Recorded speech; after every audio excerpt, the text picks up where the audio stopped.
選戰裏面好希望話俾大家聽，其實我哋每一個香港人，我哋都可以喺個自己嘅生活嘅地方、仔女嘅學校、工作嘅地方，我哋從大致上咁樣累積翻香港未來民主運動嘅力量，呢個係關鍵嘅，因為我哋要用到新嘅方法，我哋有一個啱嘅綱領，我哋都用到新嘅方法，係咪啊？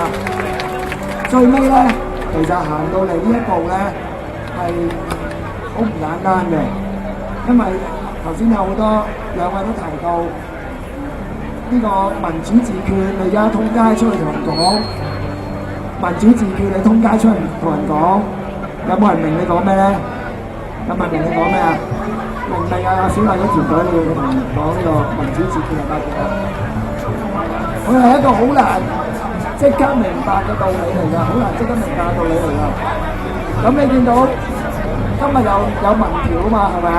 我哋三個咧係咪而家咩環境啊？我哋三個咩環境啊？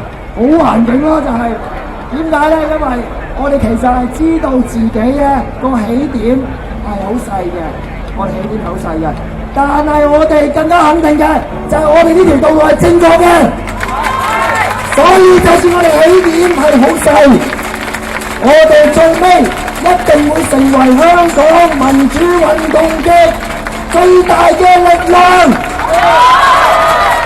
大家相唔相信？